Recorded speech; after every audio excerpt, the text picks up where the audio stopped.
Շնորհակալ եմ հարցի համար, ես կարծում եմ, որ շատ բնական է, որ 2020 թվականի իրադարձությունները էմոցիա են պարունակում, հասկանալիորեն, դուք հարցնում եք ինչ ապրումներ եմ ունեցել, անձնական, ես կարող եմ ասել հետևյալը, եթե տենց խոսակցությունը մինչև այդ աստիճանի բացում եք, ես ընդհանրապես երևի վերջին գիտակցական կյանքում առաջին անգամ երբ ես դադարել եմ ամենօրյա աղոթքներ ունենալ, այդ եղել է 2020 թվականի մայիսի 2020 թվականի նոյեմբերի 8-ից հետո։ Չէ, ընդհանրապես, ասում եմ, ընդհանրապես։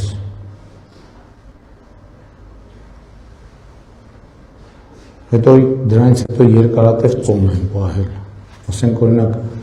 մի շաբաթ ոչ հաց եմ կերել, ոչ այդ ջուր եմ խմել։ Եթե դուք հարցնում եք իմ էմոցիաների մասին, այդ են եղել իմ էմոցիաները։ Եվ դրանից բխող բոլոր հետևանքներով են, բայց հետո էլի սկսել եմ մտածել,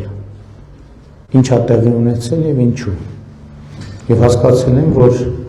իհարկե մի անգամից չեմ հասկացել, քայլ-քայլ հասկացել եմ, որ Հայաստանը Ղարաբաղյան շարժման դրվել է թակարդի մեջ եւ այդ թակարդից պետքա դուրս գալ։ Եվ ուրախ եւ հպարտ եմ, որ ինձ հաջողվել է Հայաստան դուրս բերել այդ թակարդից։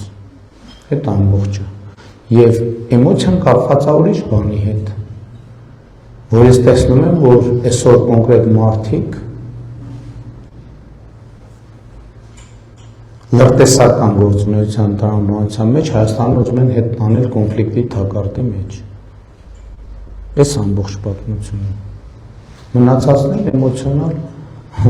Ես զարմանում եմ, այսինքն մարդ կա, որի համար այս թեմաները էմոցիոնալ չեն։ Եթե մարդ կա տենց, ուրեմն առավել ևս։ Ես չեմ զարմանում, որ ասենք Ռոբերտ Քոչարյան նման մարդը էմոցիա չունի, նա որտեղ սառնասերտ մարդասպան է, ինչի պետք է էմոցիա ունենա։ Սառնասերտ մարդասպան, որի տեղը բանտում է։ Կարծում եմ բանտում իր էմոցիաները կամաց-կամաց կսկսեն վերականգնվել։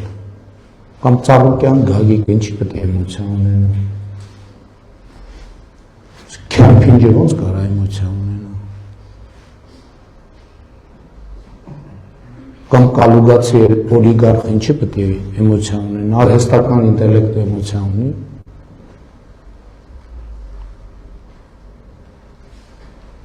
Ես էմոցիոնալ մարդ եմ, նորություն է ձեզ համար, ինչի ես ընդդիմադիր պատգամավոր լինելու ժամանակ էմոցիոնալ չեմ եղել, լրագրող լինելու ժամանակ էմոցիոնալ չեմ եղել, ընդհանրապես մարդը էմոցիոնալ եղավ, ես չեմ պատկերացնում մարդը առանց էմոցիայի,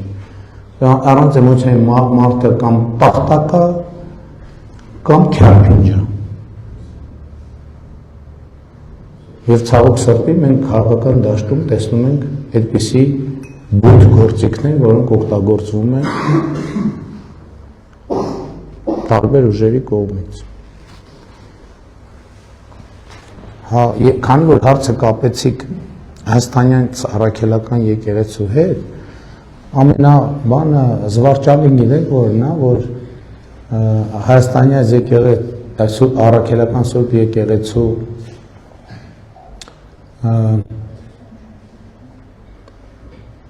պաշտպանության դիրքերից հանդես են գալիս մարդիկ, հա հետո բնականաբար վերականգնել եմ աղոթքներս, այնինչ չի, որ միջև հիմա դադարել եմ, ակնհայտորեն։ Ես նկատի ունեմ դա ինչ որ տեղի ունեցել մեծ էմոցիոնալ շոկ ա եղել ինձ համար, ինչպես նաև համոզված եմ շատերի համար։ Եվ ինչ այլոց, այդ առիթով եմ ես, եթե բացվում ենք, այդ առիթով եմ ես սկսել սաղմոսները անգի սովորել։ Որովհետև այդ հոգևոր դատարկությունը լցնելու անհրաժեշտություն եմ ունեցել։